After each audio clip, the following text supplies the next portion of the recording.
Every year, more than 9,000 persons in Germany are diagnosed with leukemia. There are various forms of the disease, which all fall under the common heading of blood cancer. All forms have their origin in the bone marrow, where cells of the blood and immune system are newly formed from stem cells. Most blood cells are very short-lived, so the body has to constantly renew them. In the case of leukemia, however, this system breaks down. The bone marrow produces huge quantities of defective white blood cells, so-called leukocytes, halting the production of other vital blood cells. Often, the only way of saving the lives of patients with leukemia is by giving them a transfusion of stem cells from a healthy donor.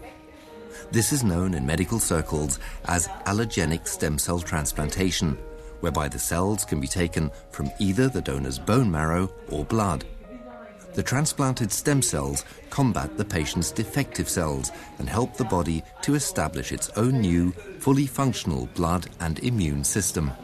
Eine wichtige Voraussetzung für die Stammzelltransplantation ist, dass man einen geeigneten, einen verträglichen Spender für das Knochenmark findet. Ähnlich wie bei den Blutgruppen gibt es auf den Knochenmark und auf den Blutzellen Gewebemerkmale, die uns alle unterscheiden. Und es ist so, dass man für eine Knochenmarkspende einen möglichst gut passenden, gewebeverträglichen Spender suchen muss, damit die Transplantation gute Aussichten hat auf Erfolg.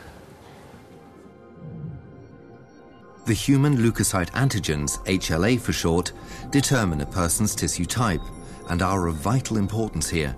These are the characteristics found on the surface of all body cells, by which our immune system is able to distinguish between our own and unrelated tissue. There are hundreds of hereditary and distinctive variants of each of the 5 main tissue markers, so in theory there are trillions of possible combinations.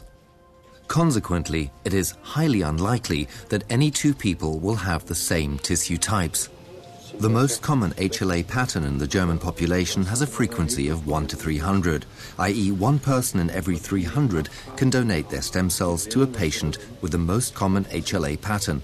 Most people have much rarer types, however. In fact, in extreme cases, someone can have a pattern so rare that there isn't a single suitable donor anywhere else in the world. If stem cells that do not match the patient's HLA type are transplanted, there is an increased risk of serious incompatibility reactions. Diese Reaktion kann von einer einfachen Hautrötung bis zu schwersten Veränderungen wie eine Verbrennung aussehen, mit chronischen Veränderungen, mit Leberentzündung, mit Darmentzündungen. Alles auch kann nicht nur Tage, sondern kann Wochen, kann Monate, manchmal auch Jahre dauern und kann auch letztendlich zum Tode führen.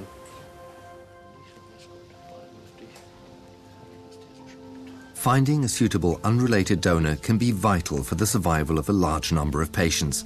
Less than a third of them are fortunate enough to have a suitable donor in the family, in most cases a brother or sister. The vast majority of patients have to rely on an unrelated donor.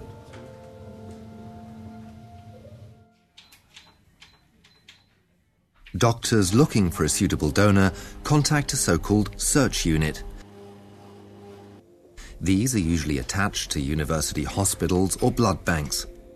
The search units organize the search for a donor using the network of the German National Registry of Blood Stem Cell Donors, known by its German abbreviation ZKRD. First, a member of the search unit staff enters the patient data and HLA characteristics in the ZKRD system online.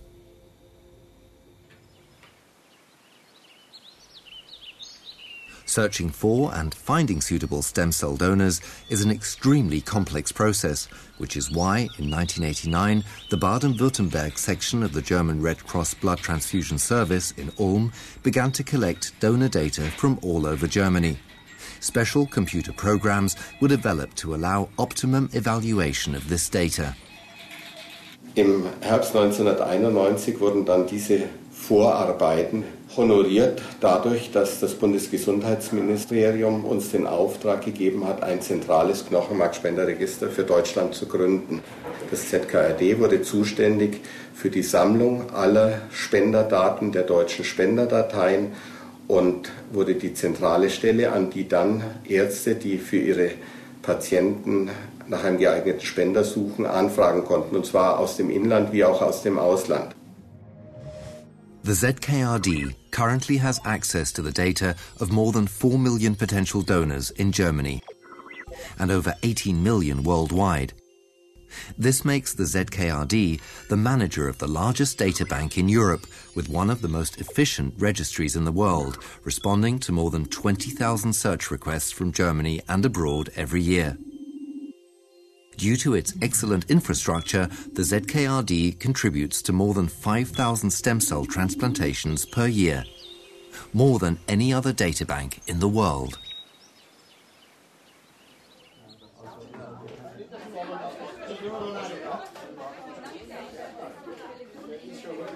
To date, more than 4 million volunteers in Germany have been registered as a stem cell donor at one of the almost 30 German donor centers. Unpaid volunteers often canvass for new donors, as shown here at a company in southern Germany. Anyone between 18 and 55 years old and without major health problems is eligible as a donor.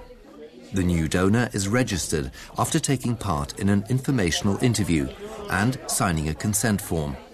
A 10 milliliter sample of venous blood is then taken, a procedure that lasts about 15 minutes.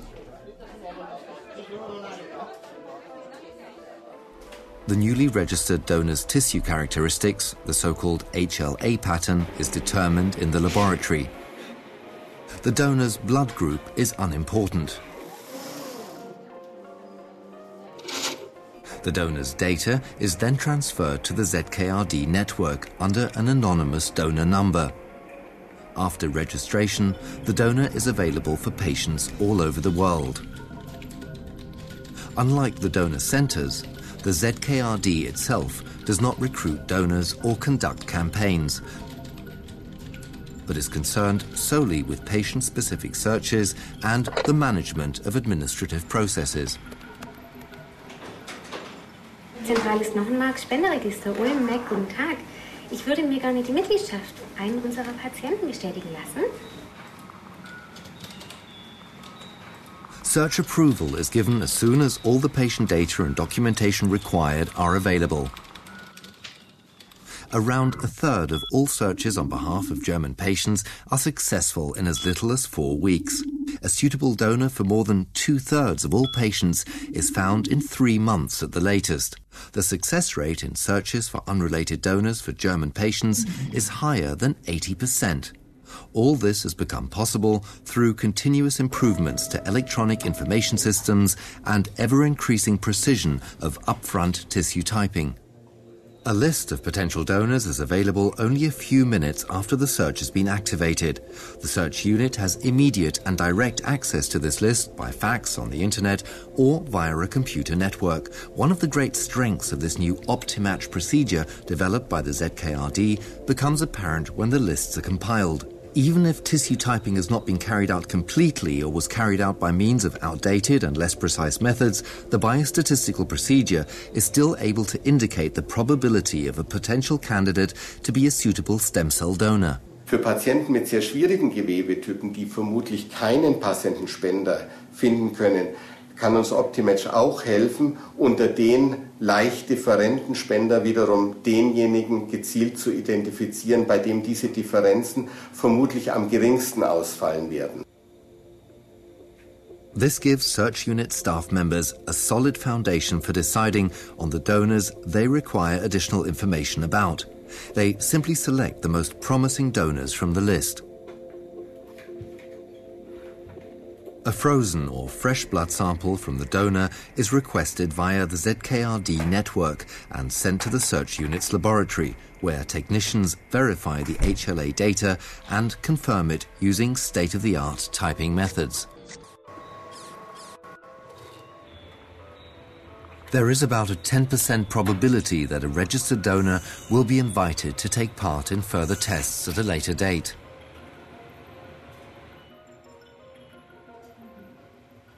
Was steht weiter an? The ZKRD acts as the German hub, which has the advantage that many processes can be coordinated centrally and are therefore easier to manage.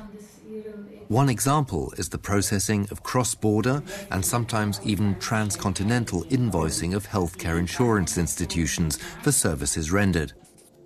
As soon as the results of potential donors' confirmatory tests are available, they are compared with patient data one last time. Then the list is sent to the physicians responsible for treatment, who decide which donor will be selected for the patient.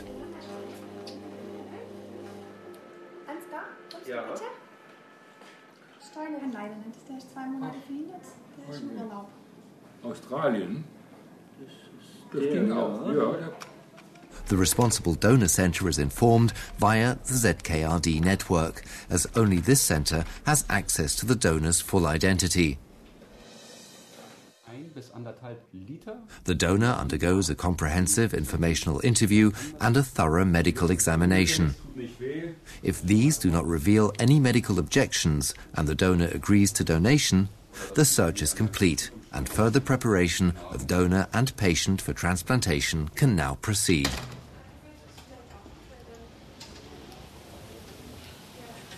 The patient undergoes a course of chemotherapy, often in combination with radiotherapy, to destroy malignant cells prior to the transplantation.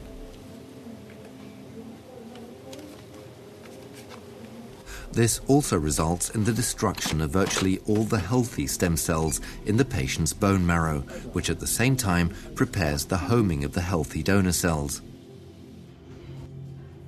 At this stage, the patient is highly susceptible for serious infections and receives special prophylactic treatment.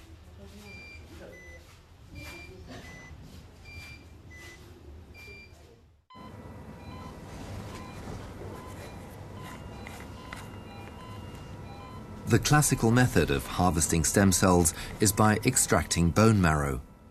This is performed under general anesthesia by removing approximately 1 litre of bone marrow and blood from the donor's pelvic bone, a process which takes about an hour.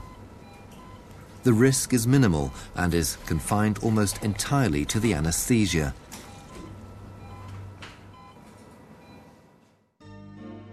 The donor can be discharged from hospital after a day or two, and the extracted bone marrow is completely regenerated within a few weeks. Nowadays, however, the so-called peripheral blood stem cell transplantation method is more frequently used. For a period of 5 days, the donor is given medication that stimulates the production of stem cells and causes an overspill of some of the surplus cells into the bloodstream. Donors often experience flu-like symptoms during this phase, but ordinary medication generally brings relief here. A special blood purification process is employed, similar to outpatient dialysis treatment, to extract the stem cells from venous blood. This process involves the blood being taken from a vein in one arm, passed in a continuous cycle through a special cell separator, and then transported back into the donor's bloodstream via a vein in the other arm. The procedure is conducted on an outpatient basis and takes several hours. The probability that a registered donor will actually be required to donate stem cells at all is about 1%. On request, the ZKRD organizes and coordinates worldwide courier transportation of the tissue product so that transplantation material reaches the patient as rapidly as possible. The stem cells are with the patient between 24 and 36 hours after they have been harvested, however remote their origin.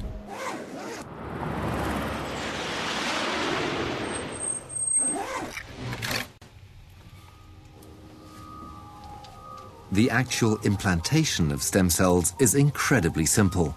They are introduced into the bloodstream in the same way as a blood transfusion. The cells find their own way to the bone marrow and lodge there. However, it usually takes at least 2 to 4 weeks for it to become apparent whether the new stem cells are doing their job properly and forming new, healthy blood cells.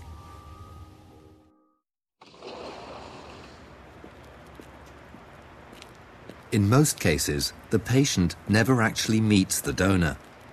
In the first 2 years after the transplant, only anonymous written communication is allowed.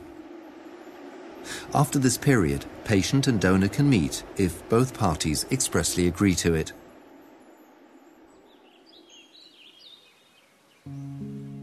Initial evidence that the patient is producing new blood cells with the donor's stem cells becomes apparent after 3 weeks. Increasing numbers of immune system cells and blood cells are produced. The risk of infection decreases. While it is now more and more likely that the patient will make a full recovery, this may still take several weeks or even months.